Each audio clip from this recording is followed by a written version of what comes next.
been way too long. It's been a week layoff here on Inside the Kentucky Derby, and we don't get much time to really think these days. And so it's been, kind of missing this podcast over the last week. It's, a week off on the road to the Kentucky Derby last week, but we are back with a vengeance this week. This is Inside the Kentucky Derby, and of course, it wouldn't be possible without Woodford Reserve.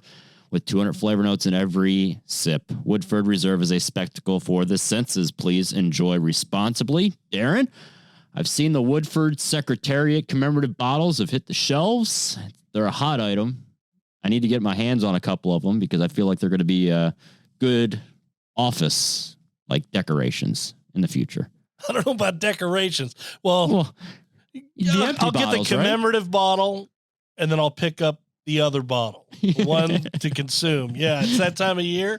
We are now, 6 weeks out of Kentucky Derby 149. The 3-year-old picture is going to become into sharper focus. The points get larger in many cases, with 100 points to the winner, 40 to the runner-up, 30 to third, 20 to fourth, 10 to fifth. And the horses are vying for the 20 positions in the starting gate for the Run for the Roses on the first Saturday in May. And what a weekend we have with the Louisiana Derby, the Jeff Ruby. You've got the UAE Derby. You got the Sunland Derby on Sunday, and the Japan Road to the Derby concludes on early Saturday with the Fukuryu. Yes. Whatever, I don't know how you say it. I don't know how to say it either, and it bothers me. Fukuryu? I don't know. I don't Either know. way, but I know that's concluding the series, and there are a number of Triple Crown nominees in that affair. Yeah, there's a lot of international interest at this point right now for the road to the Kentucky Derby. We'll get into the UAE Derby, which features Cairo, who's, of course, leads the European road to the Kentucky Derby, has several Japanese interests in the UAE Derby, and then, of course, closing the Japan road to the Derby out on early Saturday morning. Hopefully, I'll be asleep by then, but I don't know. We'll see how Friday night goes. Why don't we get into the meat and potatoes of things? Let's kick things right off here, D. We got a lot to talk about. You want to start down in Louisiana and work our way around the world from there? Well, absolutely. The Louisiana Derby, and by the way, if you're looking for free Brisnet past performances, you can go on to either via Twitter at Derby Media or at Horse Racing KK. We'll both be posting those. I know they're finalizing the UAE Derby as we speak, and when we'll post those so you can review these races with us. But yes, free data. The Louisiana Derby goes on Saturday at 6:42 Eastern. It is the 12th race on an incredible 12. What do we got? A 15 race program? 15 Saturday, 15 Sunday. Woo! Why not close it out with 30 down at Fairgrounds for the meet? They'll be busy down there in the bayou, but the race of the weekend, not just at Fairgrounds, but around the country, is the $1 million twinspires.com Louisiana Derby, a mile and 3/16. They moved it to this distance a few years ago, and they've had a lot of success. Most notably last year, the winner was Epicenter coming out of the race, and he proved to be the champion 3-year-old. I think the trainers are liking the extra 16th of a mile. Yeah, I've heard Steve Asmussen speaking glowingly on it, and probably because he's been successful in recent years with it, but he's also talked about the progression that you are allowing horses to have on this road to the Derby, because when you kick things off in the Gun Runner, you go to the LeCompte, the Risen Star, and then finally here in the twinspires.com Louisiana Derby, going into the 1.25 mile Kentucky Derby. So it's only a 16th of a mile, further than you have to go in the Kentucky Derby. And so there's a lot of trainers that I think are liking to see, do their horses want to handle the 1.25 miles? Are they more 1 1/8 to miler types? But this is really a true test and really gets that long stretch of Fairgrounds going for a lot of these horses. Yeah. And 2 years back, you had Hot Rod Charlie and Midnight Bourbon finish 1-2 as well. They were both very successful 3-year-olds throughout the year. This is a really nice race. We have a full allotment of 12 in here. You have Instant Coffee has the 2-to-1 morning line favorite coming out of the LeComp. What do you want to do? You want to go over these horses one by one? Let's do the old visualization and then come up with a tidbit at the end. Yeah, let's do that. Let's do it that way, because I think this field's pretty deep. When you mention Instant Coffee, who's the 2-1 morning line favorite, he's not necessarily a speed horse, but he does have found himself, probably laying closer in a race like this, you would have to think. But, the pace is going to be intriguing in this race, because I don't really see one single horse in this race, Darren, that wants to go to the lead. But as we know, in the Kentucky Derby and this in the TwinSpires.com Louisiana Derby, $1 million is going to make these jockeys make some moves in the stretch and in the first round of the stretch to get into that first turn. So I've even though there's no real legitimate pace setter that you can see on paper, there's got to be one or two jocks that are going to think in their head, I see the same thing that everyone else is seeing. Why don't I try and walk the dog on the front end? I think that's possible. Yeah, you're right. It appears to be a, what you call a normal pace in here. And who goes to the front? Who are the horses that are likely to be forwardly placed? You're going to have the 6 Kings Barn with Flavian Prat invades for Todd Pletcher. Probably from the outside, the 11 Jace's Road under Florent Giroux for Brad Cox. He's going to want to go. The 3 Curly Jack could even be forwardly placed more so than he was in his last start. Shopper's Revenge, maybe Disarm, second off the break. You also have the 8 Single Ruler for Keith DeSormo, who's typically mid-pack. I mean, those are the horses that could vie. And then the second, tier or of this field, you mentioned Instant Coffee. He's probably could do what you want. He's had 63 days between starts. Maybe he's a little more fresh and a little more into the race. You've got Caligostro for Cherie DeVoe, probably there with Tappett's Conquest.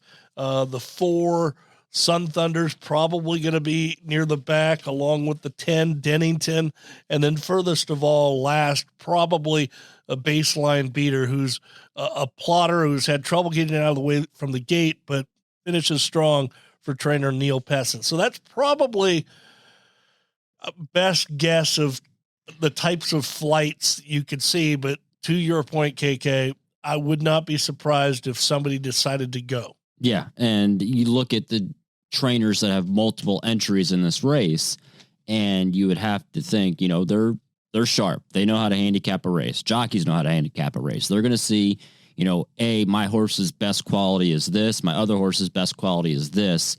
Why don't we try and meet in the middle so that way we're not sort of ding-donging or in the same positions early. So interesting to see what will happen. Keep an eye on any of those pre-race interviews that can maybe lead to a clue of what a trainer will be telling the riders in the paddock before they head to post in the Louisiana Derby. Shopper's Revenge breaks from the rail. I wouldn't be surprised if he shows a little bit more speed just because he's drawn towards that inside. Steve Asmussen is quoted in saying that he, hasn't gotten away from the gate as well as he would like him to. Steve Asmussen, in my mind, is the best gate schooling trainer in the world, probably. No one schools his horses more at the gate than Steve Asmussen does. It's like clockwork. Every single week, they're going to the starting gate. And for him to work this horse out of the gate makes me think that he's going to try and show a little bit more pace from the inside. He ran second in an allowance event last time out at Oaklawn. He ships into to Fairgrounds for this start, Darren. Regally bred, I think, is one of the top contenders in this race. I don't know if he can win. I think he can finish in the top 4 for sure. Yeah, he's an interesting colt. As you said, regally bred.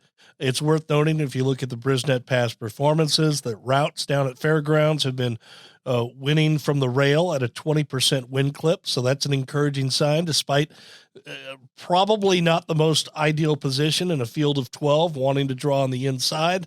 But as you said, you have Ricardo Santana, who likes to be aggressive, probably goes away from there. He was off slow last time when beat by Airtime, but, he swung 5 wide into the lane to make his bid. It came up a little short. He's going to have to continue to move forward in order to get the win in this race. Yeah, absolutely. And so he breaks from the rail. The favorite that everyone's going to keep an eye on is to his outside, and that's Instant Coffee, who's 2-1 on the morning line. Luis Saez, back in town to ride. He won the Lecomte. He won the Kentucky Jockey Club. He's been one of the top horses that a lot of people have been talking about on this road to the Kentucky Derby. But as Darren mentioned earlier, he is coming in off of that layoff from the Lecomte. You know, you have to think that Brad Cox is going to have him fit and ready, but it is a very interesting handicapping tidbit that he is off of a layoff from that Lecomte. Yeah, he was favored, obviously, in the Lecomte, well, beating 2 fills in Confidence Game. Confidence Game, of course, come back to win the Risen Star, bypassing this affair, this go-around. Where's he going next again? Confidence Game? He's between like 3 spots, according to Keith the Storm. He can go to Arkansas, he can go to the Bluegrass, or he may train up to the Kentucky Derby. Yeah, and so taking a little extra time between starts in the Risen Star versus running this week. Look, Instant Coffee is going to be the 2-1 favorite in here for Al Gold, who had Cyberknife a year ago, back on the trail this year with Instant Coffee. Benefited from a fast pace in the Lecomte. Won convincingly by 2.5 lengths. At a short price, this is a horse that I'm going to try to beat. They've taken their time by design between races. This is a typical Brad Cox type move. He hasn't raced in 9 weeks. Look, he's going to be a short price. He's drawn inside. This is a horse I'm going to look elsewhere. Yeah, the one thing that I would not be surprised if he won. No, he's probably the horse to beat in this spot. The one thing I really liked about his Lecomte effort compared to his Kentucky Jockey Club effort is in the Jockey Club, he just sort of seemed to really have to grind and get past the pace setters in that race. And we know the blanket finish that we've talked about, I think, every single week on this show. But he really grinded to get past them. And then he came back in the Lecomte, and albeit, it was a faster half mile in Lecomte, and the pace shape was different than we saw in the Kentucky Jockey Club. But I saw more acceleration from him from off the pace. And that's what I think you need to see for a horse like this, grinding out and being all out like he was in the Kentucky Jockey Club. He showed more acceleration, and that could be some more mental maturity from this horse. I'm really excited to see him, off of this long layoff, how that maturity has, even sparked even further. I think you see that more in these early season 3-year-olds that have run. They can really make a step forward that you may not see on paper compared to some older horses that you really know what their form is like. So he's going to be one of the ones that I think can make a giant leap forward, but there is some question marks to him as well. And he's won 3 of 4 starts. He is clearly the horse to beat. It's just that he's going to be short priced. This is going to be the toughest field he's going to face to date. That's the reason why I'm going to gamble against. Yeah. I wouldn't be surprised if he won. Completely makes sense. One of the horses that he's run against several times is Curly Jack, who's post 3, finished second in the Kentucky Jockey Club, had a really, sort of enigmatic effort in the Risen Star last time out. He needs a pace to run into, it seems, and he really just didn't show up in the Risen Star. He's going to be one of the ones that I think, I'm going to let him beat me. If he wins, good for him. But I can't gamble on a horse like this. Yeah, I'm right there with you. He's going to have to, rebound. He did get a fast half mile in 47-2 to run into last time, and just didn't show up. He bumped at the start. He was just kind of there and chased and faded. And look, you're going to have to show it to me again. He won't be on any of my tickets. Sun Thunder breaks from post 4. He stuck his head in front at the head of the lane and ended up finishing second to Angel of Empire. I thought made a massive step forward in the Risen Star in that last start for Kenny McPeak. And, if he can take another step forward, he ran a 96 Brisnet speed rating last time out. I do think he needs to make another step forward. I don't think as big of a step forward as some of the others in here. I think he's a player at 5-1, Darren. I think he's a big player. That was a very nice victory. He did benefit from that. In the Risen Star, he did get that, fast half mile, 47-2, like we just spoke of. He closed into it. Angel of Empire was very nice that day. Really was very nice for Brad Cox at an upset price. Sun Thunder rebounded nicely from the sloppy effort in the Southwest. showed that he's a horse to reckon with down the lane. I expect him to be moving forward under Brian Hernandez Jr. Yeah, I still don't know really what to do with this Risen Star overall. A lot of the questions will be answered here on Saturday, but I was very confused and after that Risen Star of, was it a pace meltdown? Who is going to benefit off of that? Or is some of these horses just more, talented than the others in that field? We'll see what happens on Saturday, but he did run second in that Risen Star, and I think can make another step forward. You've been a Disarm fan, I think, since he showed up at Saratoga, right? And he came back. He ran second in an allowance race down at Oaklawn. I was pretty excited to, see his return. I thought it was very well plotted out from the Asmussen camp to go this 1 mile at Oaklawn for his return. I think it's still a lot to ask of him going 1 mile and 3/16 on just his 4th lifetime start. That's a very fair point. It is a lot to ask, but he's the real wild card in this race, and I think he remains so. Look, they broke his maiden at Saratoga on the Whitney undercard. I was so impressed. He beat Arthur's Ride and Krupe, who have both made minimal noise on the trail, but they made some noise nonetheless. They've come back and won. Arthur's Ride did. Krupe's still a maiden. I wouldn't be surprised if Krupe, owned by Rapoli, shows up in the wood just because Rapoli likes to be represented up there, and he's in training right now. But look, he had his comeback race following a break. That was a slow, fractions, 23-1, 47-4, 12-3 as Two Eagles River for Chris Hartman. He's just really good right now. And he dictated the pace. I wanted to see better, obviously, as he was the 6-5 favorite in that allowance comeback.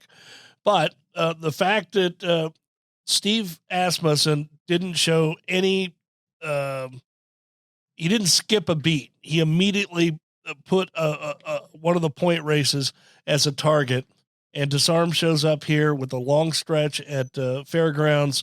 He's going to be a price at 10-1. He's a wild card that I'm still intrigued by. Yeah, paraphrasing Asmussen, he said earlier this week that, he needed the last race at Oaklawn. He needs this race too, but when you have a horse as talented as he is, you have to give him a shot. And so, he's said publicly that he needs this race too. Can he, get in the mix of Derby contention to make for the first Saturday in May? He could probably do it on raw talent. He's shown, he has some talent, as we've seen in that maiden breaking score at Saratoga. So if he's as talented as Asmussen says he is, maybe he can run into the mix and then just be on that upwards trajectory for the first Saturday in May. Horse that's undefeated in this race is Kings Barnes. He's 2 for 2 for trainer Todd Pletcher. Ships in from South Florida, broke his maiden down there at Gulfstream Park, and then won a first level allowance at Tampa very convincingly. I don't know if this is one of Pletcher's stronger 3-year-olds that he has in his barn. He's no Forte, but he has, undefeated. He hasn't lost yet. I'd still, am not the biggest fan of this horse in this spot. I just think that he needs to, I don't think he's run against the best class of horses. Let's put it that way. And I think he's going to face a real test that I'm not willing to gamble on that he'll be a shorter price in here. Yeah, when he debuted in the middle of January at Gulfstream Park, he beat Game Warden. I don't know who Game Warden is. Yeah, that's right. My point. And he came back at Tampa Bay and did what he had to do against a inferior field. Mikey Bananas was second, and he did what he had to do. Nice progression. The fact of the matter is he's not run that fast, and this horse has consistently in the Kentucky Derby future wager, the pools that we hold, along with in Vegas, this is a horse that has taken action. I'm scratching my head over it because I think if it's trained by anybody other than Todd Pletcher, he wouldn't be taking this action. He's just not fast enough. And he's going to be overbet, I think, on Saturday in the Louisiana Derby. He's a nice improving colt for Spendthrift Farm. But he's going to have to continue to move forward, and he's going to be a very short price.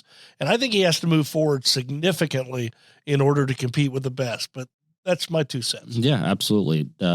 sort of makes sense. Cagliostro is going to be another one that I think is going to take action off that 12-1 morning line. He's getting a lot of play on social media. He's trained by Cherie DeVoe. The leading rider at Oaklawn, Christian Torres, ships in to ride Cagliostro, who was a very game second against Dennington last time out in the first level allowance. I thought he made a big step forward. He's going to have to make another big step forward in this race, Darren. He did, and he had high hopes. That was one of the eyeball tests? That was the eyeball versus the figure, right? It was the eyeball versus the figure, and you know what? The eyeball kind of won out this affair in a rare victory for the eyeball. Cagliostro was very nice last time in defeat against Dennington, and Tapit Shoes was third. Ran along the inside, stuck there. They had a snug hold, had the aim, went 3 wide at the quarter pole, led, and then he just got out kicked late by Dennington. That was a very nice victory, a very nice allowance race. In fact, I think we said it on the podcast that we thought the allowance race on the Risen Star undercard might have been stronger than the Risen Star itself. Yeah. Or at least equally as fast. And that was a very nice victory. Do take notice, Brian Hernandez opts to ride Sun Thunder for Kenny McPeak. Yeah, absolutely. And we'll see, if that matters any on Saturday. Single ruler, long shot in here, 15-1 on the morning line. David Cohen, Keith DeSormo. David Cohen has some Derby experience. Keith DeSormo has some Derby experience. I thought this horse could have ran better last time out, giving the pace shape in the Risen Star. And so, he's only a one-time winner. I think he is up against it on Saturday. Yeah, well, he's going to be far back. I mean, he typically, he was last time. Could be mid-pack, show a little more speed. He's shown it in the past. Look, this is a horse that's going to have to come up and beat me. Look, the other Brisnet past performance notes, posts 8 through 12 have a poor outside win percentage position. So it's worth noting they're going to be hung out wide. And he's going to be far back or mid pack at best, but he stayed on willingly last time, but he's going to be a price. I mean, look, if you're playing a superfecta or a super high five, yeah, I'd keep him in the mix. Yeah. The 9 horse is Tapit's Conquest, one of the Brad Cox charges in here. Talk about jockey switches on Cagliostro. Manny Franco in town to ride this one. Florent Giroux opts to ride Jace's Road. And you look and you say, oh, they're represented by the same agent too. So maybe it's, one of those things where Flo had his choice or Brad had his choice and told Flo, you're riding this horse versus this horse. Maybe something to keep an eye on. But I thought ran an okay effort in the Risen Star to finish 4th that day, was beaten 3 1/4 lengths, does need to take another step forward in this spot. Yeah, and a horse like Sun Thunder beat him, 2 1/4 lengths. So he's going to have to continue to progress, continue to have to move forward. He was off the pace, 2 wide last time. He advanced, and kind of grinded away. He's going to have to continue to move forward to beat a horse like Sun Thunder or a rival. Yeah, absolutely. It's almost like we need to, take this whiteboard that we have in our office, do one of those FBI flow charts of like, this horse was against this horse. He was beaten this much. Yep. This horse was against this horse. He was beaten this much, but was there an excuse? And do the little, string chart from there. The key is, was there an excuse? And I didn't see an excuse with Tapit's Conquest versus Sun Thunder last time. Yeah. Dennington comes out of that impressive allowance race last time out for Kenny McPeak. Junior Alvarado in town to ride Dennington, who is 12-1. Yeah, he's improving. I told you how much I like that allowance race. I like Cagliostro a tick better. Last time out was the time to get him at 8-1. Yeah, right. And I think you're going to get a price somewhere in that neighborhood again on Saturday. Hung out wide, probably going to have to work out a trip under Junior Alvarado. Again, maybe a horse I'd use underneath. But playing the jockey games, Kenny McPeak, you always see him riding Brian Hernandez, Corey Lannery. Corey Lannery opts on baseline beater instead of Dennington. Jace's Road, who could be the pace setter in this field, Florent Giroux for Brad Cox. Gosh, it was such a head scratcher in that Southwest last time out. I mean, was it the slop? maybe he's shown he's run awful in the slot before. I mean, that could be the excuse, or just, I mean, or could it be? I think the connections are as puzzled as you are. Yeah. And as puzzled as I am. He's been such an in and out type of horse. They're trying to figure out where he belongs. They were trying to figure out where to run him. You knew Instant Coffee had this circled on the calendar, the Louisiana Derby, all along. Jace's Road is kind of thrown in there. Let's give him another chance. That's how I feel. He's just getting another chance. I do figure him to be forwardly placed. That could be good with, not a whole lot of speed in here. But this horse, I don't know which Jace's Road is going to show up. No, you really don't. And the one thing that I found intriguing looking at this race is, so after, Jace's Road ran in the Southwest, typically Brad Cox keeps his, sort of top string of Derby contenders based at fairgrounds. They ship in and out of Oaklawn.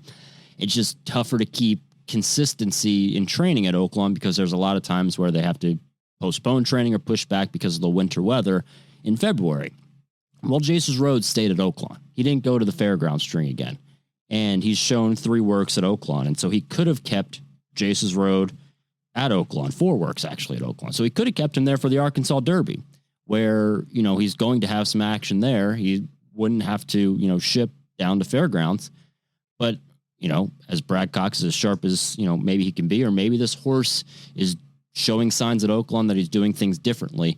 He's opted to ship him out of the Oaklawn base to fairgrounds for this Louisiana Derby. So I found that a little intriguing. He's based at Oaklawn and returns back to fairgrounds for this race. Baseline beater is the 12 hole. Doesn't really matter because he'll be, coming from last or near last with Corey Lannery.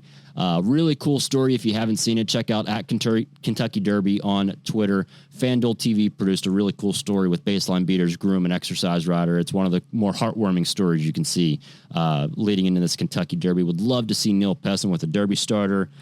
He has, Baseline Beater, Darren, has had excuses in his last few races. They've been high on this horse all along since this horse has been at Churchill.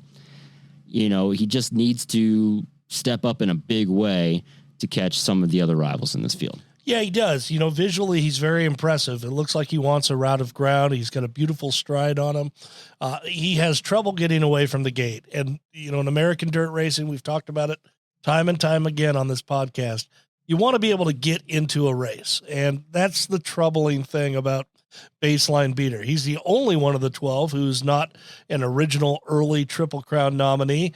If he performs well on Saturday with that big late closing rush, and will he get that pace to run at, then he could be put up for $6,000 as a late Triple Crown nominee.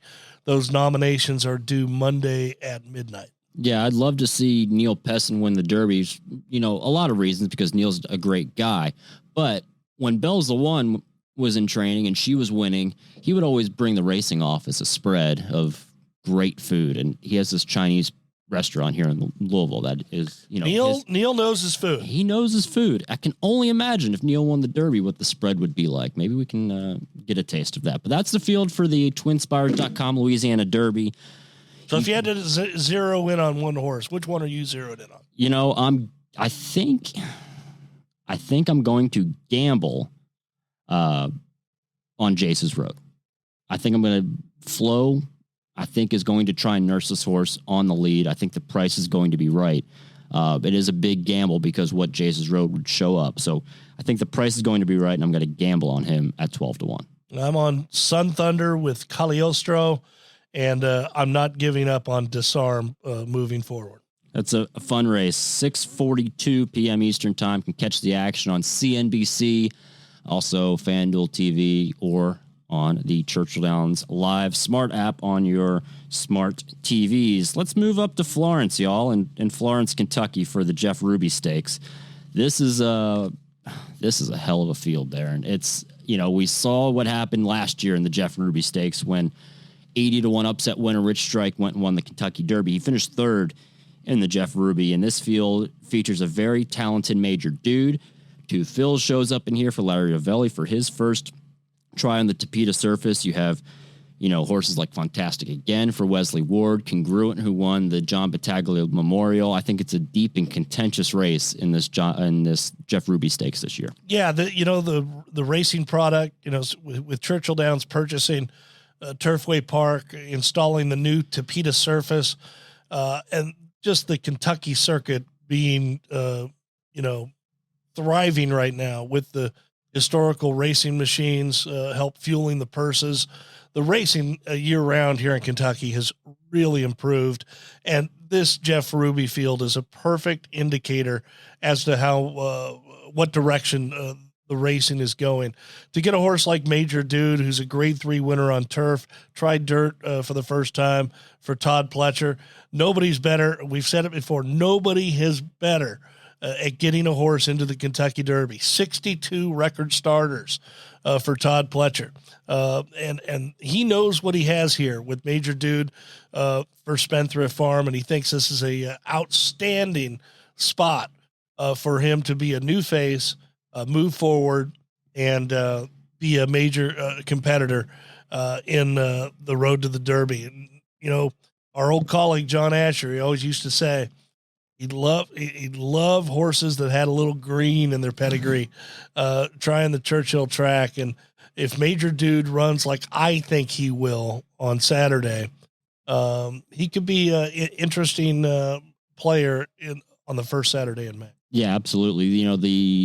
The race shape in this race and the scenario that he'll have to face is breaking from that rail. Yep. Irad Ortiz, arguably one of the best jockeys in the country, will be in town to ride. And so that shows a lot. And talking to Mike Battaglia earlier before the Jeff Ruby draw, he was going back and forth between making Major Dude and Two Phil's the favorite. He said it was just, 6 of one and a half a dozen of another. And he really didn't know. And all of a sudden he sees Irad aboard. He said, oh, Irad means business shipping in town, and he's, a major player. And so he ended up giving him the nod over Two Phil's as favoritism. But, the race shape changed a lot when he drew the rail. Yeah, it did. Look, I think we're going to get a fast pace in here. So who's going to be forward? I would imagine Fantastic Again is going to be there along with the 5 Makers Candy, who is the New York bred trying synthetic for the first time for Mike Maker, who always has success up at Turfway Park. The 11 Wadsworth from the far outside's probably got to go. Your next flight of horses, not too far behind, probably the 7 Bluebirds Over, the 10 Two Phil's is going to be up there, and along with the 12 A Point Proven from the far outside, that's the other Todd Pletcher. And then, another tier back, probably Scooby Quandro. I always want to say Quandro. Yeah. It's Quando. Scooby Quando. Event Detail. Baby Billy, who's going from turf to synthetic. And then I think Major Dude sits back and relaxes as Irad watches the race unfold, and probably further behind him, Congruent, the John Battaglia winner, just like he did last time. And then probably farthest of all is probably Escapologist. So, look, this is an interesting race. I do think Todd breaking from the rail is the horse to beat coming out of the Kitten's Joy. Who are the other major players for you, KK? I'm really excited to see Fantastic Again return. He was one of the horses that I thought may have showed up in the John Battaglia, and trainer Wesley Ward has opted to run him off of a layoff since January the 21st when he was so impressive in the Leonidas Stakes. And, I'm thinking if this horse is fit and ready, he's proven over the racetrack. The one question mark that Major Dude has, besides, the race shape, is he going to handle this Tapeta surface at Turfway? He hasn't run over it before. We know Fantastic Again has run over it and been very successful over it in the past. And so I'm really excited to see how he's matured off of this layoff. He's 6-1 on Mike Battaglia's morning line. He's one of the key players for me, wagering-wise, in this field.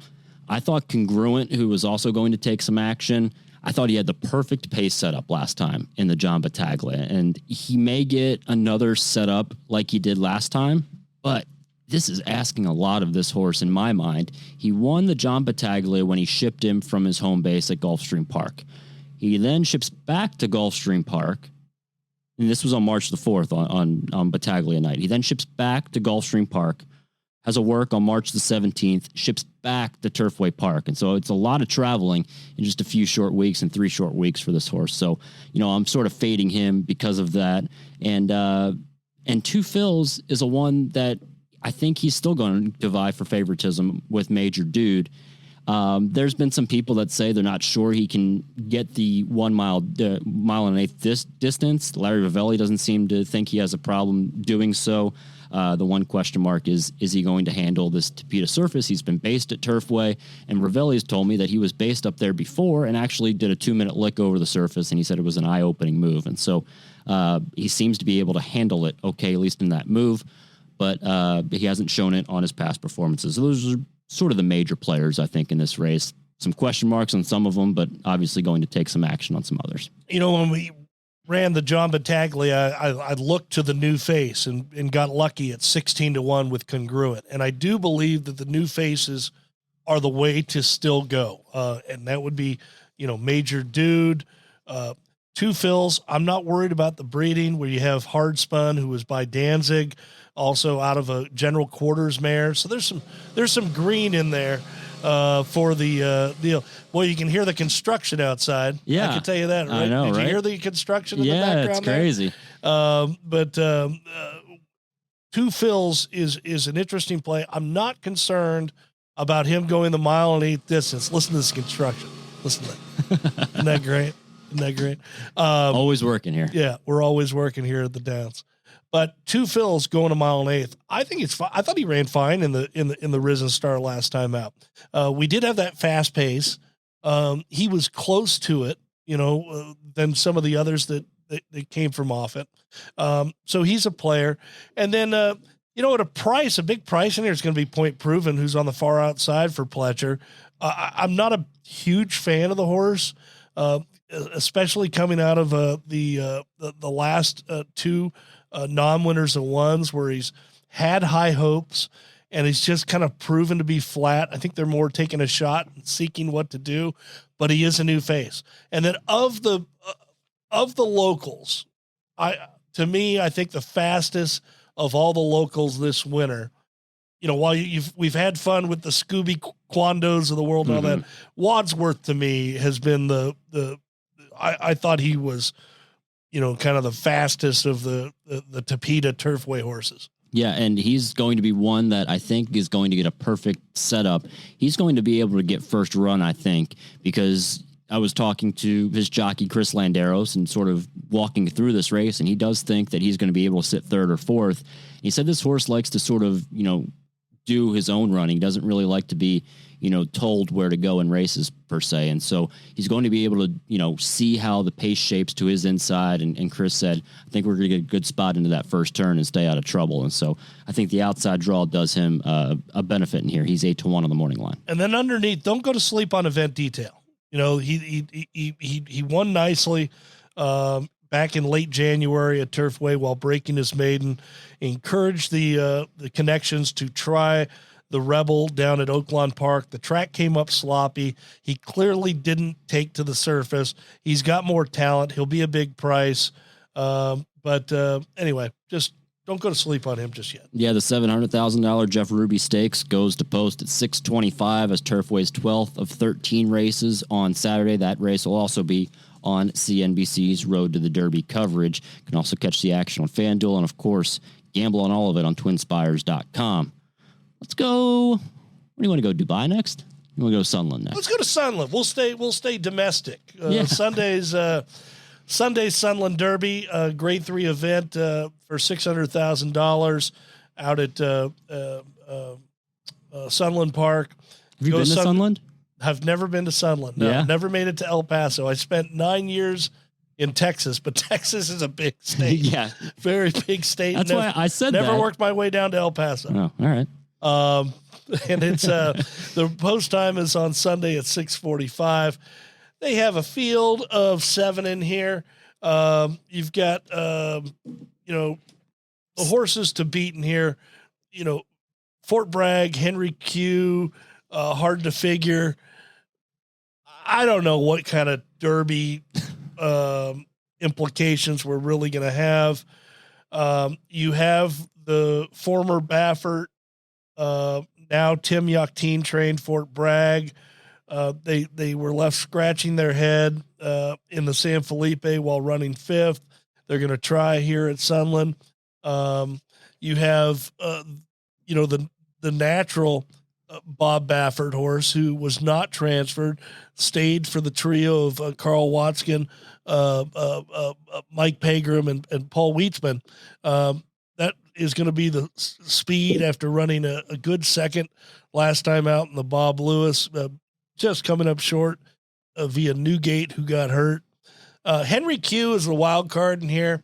Former Doug O'Neill trained horse, who I would expect if he somehow qualifies for the Derby, he would be supplemented to the race. And, he ran off the screen last time, winning the Mind That Bird Derby very impressively by 14 lengths under the care of Todd Fincher, who's watching after the horse at the moment. Look, I don't have a strong opinion in this race. I'd probably lean towards taking a shot with Henry Q just to beat the Bafferts. I don't know if I have anything else to add to that. There you go. That's Sunland in a nutshell. That's Sunland in a nutshell. Sunday, 6:45 p.m. So, and points in that race, by the way, are 50 points to the winner, 20 to the runner-up, 15, 10, and 5. Let's go over to Dubai for the UAE Derby. This is intriguing. This is very, very intriguing.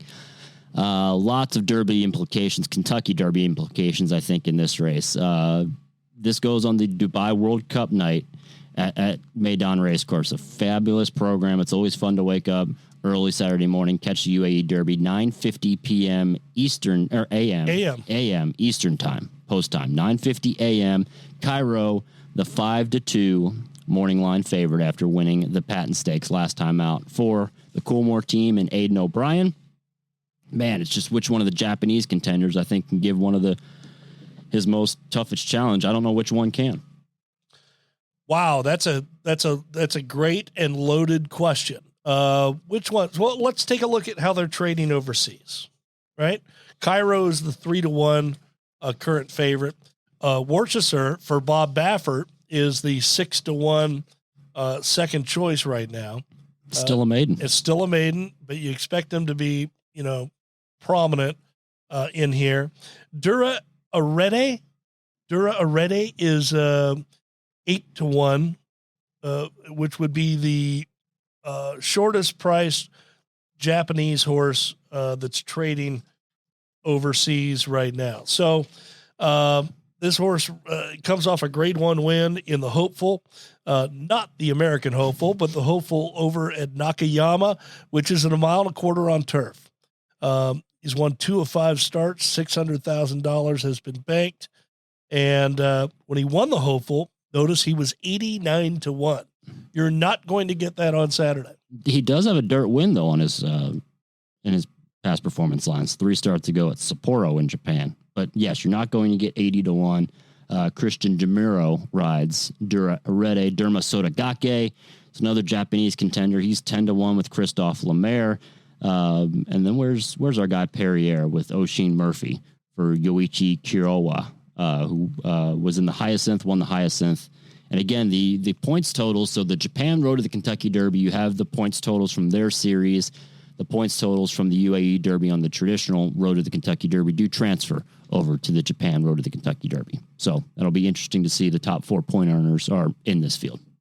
And look, Cairo, I think, is the horse to beat in here for Aidan O'Brien and Ryan Moore. A nice victory as a prep in the Patent Stakes. It will be interesting to see if any of the Japanese Triple Crown nominated horses do win, or run second. They have shown keen interest this year in trying to compete over here in America. But I will tell you, if they get on a plane and go back to Japan, they will not be coming back for the Kentucky Derby. They would have to go from, they originated in Japan. They're currently in Dubai. They'd have to come here to the U.S. And if they returned home, due to quarantine restrictions in Japan, they would basically have to stall walk for a couple of weeks. And you're not going to prepare for a mile and a quarter Derby in America while stall walking. So that'll be the telltale sign after the race immediately, what the plans are. Do they go home? But we'll see what happens. And you have, Doug O'Neill trying to qualify a couple of horses in here. He was backdooring with Tall Boy and Odd G's. But I just think, compared to even the maiden Worcester, those horses are not fast as Worcester, for example. No, they're not. And that's why Worcester's trading much lower than these horses. So that sort of does the big four on the road to the Kentucky Derby. Yep. And then, on Saturday morning, if you want to set your alarm for 2:10 a.m., late Friday night, early Saturday morning, the Fukuryu. I think we said it different every single time. I keep saying it different each time. Fukuryu? We need to get Kate Hunter on here. Kate Hunter, where are you? Yeah, God, we need help, Kate. Look, the final leg at Nakayama. Quit laughing out there, folks. I can hear you giggling at my pronunciations. I can do it. Yeah. I'm going to come up with another way to say it. But you do have interesting horses in here, a number of Triple Crown nominated horses. Curran Alcantara. You have Lux Frontier, Moku, Till Dawn, Vendaval, Rabiar, and Yuddingham. As for the horses to beat, I mean, boy, that's a great question. That is a great question. That's a great question. I mean, Curran Alcantara last time out, he won a mile and 1/8 at Chukio. You have Lux Frontier, who was runner-up in a weight for age, going a mile and 1/8 at Chukio. Moku won the weight for age, going 7 furlongs at Hanshin. And then you have, Till Dawn, he was third in the weight for age at Hanshin, going a mile and 1/8. The winner of a weight for age was Vendaval Rapiar on March the 4th at Hanshin. And then Yuddingham won back in December, coming back off the break, a weight for age, going a mile and 1/8 at Hanshin. So, look, it's a wide open race. I'm not going to pretend to handicap Japanese horses. Can we get last call extended to at least 215? Man, I think it all depends on the establishment you frequent. That's KK. true. Yeah. I mean, there's usually here in Middletown, Kentucky. Out on the East End, I would say Mr. G's on Shelbyville Road. There's a chance you'd be able to watch that race. I will not be there. You're not going to do a Mr. G's nightcap? It's not going to be. You're not. It could be a double. I mean, they're big on their karaoke over there. Yeah, late night karaoke followed into the Fukuryu. I think we need 2:10 a.m. That's it. So that's the action on the road to the Derby. Road to the Oaks, of course, continues as well this weekend. Massive weekend on the road to the Oaks as the first Friday in Mayfield is going to shape up, where you have Hoosier Philly returning down at Fairgrounds. I want to see how she rebounds. That's going to be the interesting thing. Can she rebound and show interest? Yeah, I think that's the key. That's going to be the one road to the Oaks stop that I'm going to keep an eye on, is down at Fairgrounds. That Fairgrounds Oaks always brings some of the top contenders for the Longines Kentucky Oaks down there, and she'll face a solid field. South Lawn, I think, is going to get hammered by a lot of the experts on air. I think it's every expert that I've talked to is their top pick. I'm glad we're not experts, so we don't have that pressure, but everyone I've talked to, it seems we're just two guys in the communications office at Churchill Downs. 6 weeks out of the Kentucky Derby. We've got construction happening outside our office here in the parlay. Yeah, we got lots of work. I don't know if you can hear the humming in the background. We tried to time the podcast during the lunch break. Apparently, KK and I failed miserably. Yeah. You have the paddock is wrapping up. They're clearing out the saddling paddock area. They're starting to lay the blacktop. You have the temporary structures are starting to be built out here in the infield. I know the tents start to arrive on Monday. So we're the credential link is going to be going out to media very soon. there's a lot going on here at the Downs as we prepare to host Kentucky Derby 149. Yeah, we're excited to get horses back too next week. They're going to come in, I think, hot and heavy. There's a lot of van companies that are lining up. They were delayed by a week because we had a significant windstorm here in Louisville that ripped the shingles off of many of the barns in the stable area. So there were leaks, and our team's been working feverishly to repair a lot of those barns. And it's all good right now. And horses are scheduled to return on Tuesday. And training will start as early as Thursday, 5:30 to 10 a.m. I know the track kitchen opens that day. Oh, it's all happening. I was watching earlier. I walked out front and was checking out the action. There's tractors on the track. They're grading the track. Jamie Richardson and his team are out there preparing the surface for the horses to return in the first day of training next week. It's always fun. That first couple of days when you see the gap attendants and the clockers have been used to this, sleeping in schedule, the non-racetrack schedule. So they're always, a little testy. I always like to test them those first couple of days because I don't sleep with 2 kids under 2. So just get them extra espresso from Starbucks. Right, exactly. So just get them going. But that'll be next week when horses return. We'll have to see who the first contenders are to ship on the grounds. I'm sure we'll have a Derby contender or 2 after this weekend's massive preps. And then after this weekend, we've got the Florida Derby and the Arkansas Derby waiting in the on-deck circle. So look, this is the time when the horses, as we say, they start to become into sharper focus, and we're going to start filling up those spots in the starting gate. Again, the top 20 point earners will vie for those positions, obviously excluding an invitation from Japan Road, an invitation from the European Road, should they accept. This is a fun time as the horses start to shake out. Do you think the Derby winner is running this weekend? No. I don't either. But we'll see. Yeah, we'll see. That's why we run the races. Yeah, I think the Derby winner could be in South Florida right now, but we'll see. Could be out west. Could be out west too. I think that'll be a telltale sign here in a couple of weeks. Man, we jabbed our gums for a while on here, D. We were fresh off a layoff. We were fresh off a layoff. So if you're like me, I like to listen to podcasts on 1.25 speed. Hopefully you can get through it and get some info for this weekend. Be sure to check out twinspires.com. They have all the promos and action going on throughout the weekend. The Bayou Bluegrass 5 is a featured bet That's a fun bet. Yeah, from Fairgrounds and Turfway, featuring 5 stakes events in New Orleans Classic, Fairgrounds Oaks, and the twinspires.com Louisiana Derby at Fairgrounds, and then the Bourbon at Oaks and Jeff Ruby Stakes at Turfway. That'll get kicked off around 5 o'clock Eastern on Saturday. Twinspires.com. You can log in and opt in for the promo for the Hit It and Split It. If you hit the wager and you opt in, you can split a $5,000 jackpot that'll be offered with all the other winning wagers on Twin Spires. So who knows, maybe you can be the only one. That'll be a fun bet to play. That's again on Saturday. The Bayou Bluegrass 5 free PPs are available for that at brisnet.com. And if you want to get eager and order your Derby programs for your Derby parties at home, don't forget, go on KentuckyDerby.com. You can get all the information to order your official Derby programs for your Derby parties, have them delivered to your doorstep.